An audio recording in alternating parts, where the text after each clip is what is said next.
এ কি? আমি কাকে দেখছি? এ তো দেখতে একদম দীপার মতো। সুদীপার এই মেজর অপারেশন করতে গিয়ে এবার সুদীপাকে ওটিতে দেখেই চমকে যায় অর্জুন। হ্যাঁ বন্ধুরা, আমরা এমনটাই দেখতে পাবো অনুরাগের ছোঁয়া ধারাবাহিকের আগামী পর্বগুলোতে। আহত সুদীপাকে নিয়ে হসপিটালে চলে আসে আদিত্য। অন্যদিকে দেখা যায় যে পরমারাও অবর পেয়ে যায়। পরমা সহ চৌধুরী বাড়ির সবাই হসপিটালে চলে আসে, কিন্তু ডক্টর কিছুক্ষণ পর জানায় যে একটা মেজর অপারেশন করতে হবে, আর তার জন্য 40 লক্ষ টাকা প্রয়োজন। এতগুলো টাকা তারা কোথায় বা পাবে? পরমার মতো করে চেষ্টা করতে থাকে নিজের কোম্পানিটা রুডির হাতে তুলে দেওয়া, রুডিকে দিয়ে মোটা অঙ্কের টাকা নেওয়ার, কিন্তু রুডি কিছুতেই সেটা করে না। কারণ রুডি তো চায় সুদীপা মরেই যাক, তাই রুডি কোনো মতেই ওই কোম্পানিটা নেয় না। অন্যদিকে আদিত্য অফসেট হয়ে যায়, কারণ কোনো টাকা পয়সা জোগাড় করা হয় না।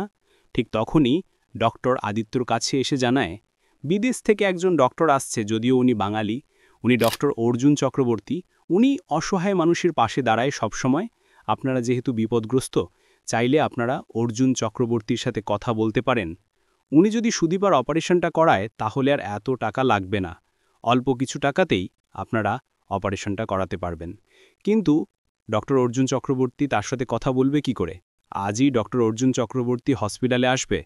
জানতে পারে আদিত্য ডক্টরের থেকে। আদিত্য এবং পরমা, অভ্র যায়, সবাই মিলে অর্জুনের কেবিনে ঢোকে এবং অর্জুনকে গিয়ে অনুরোধ করে এই অপারেশনটা করার জন্য।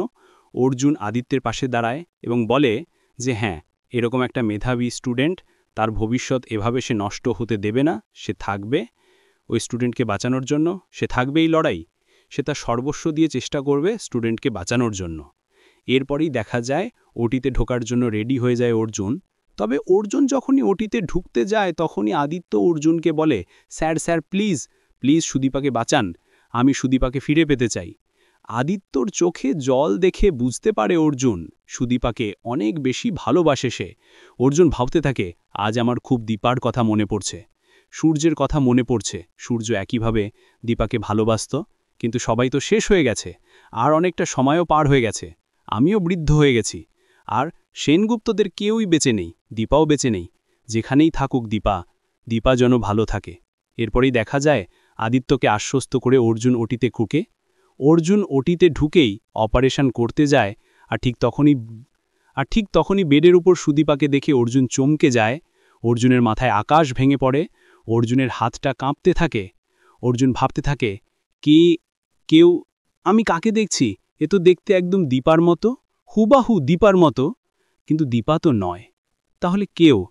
পাশের ডক্টর অর্জুনকে বলে, স্যার স্যার অপারেশনটা শুরু করুন।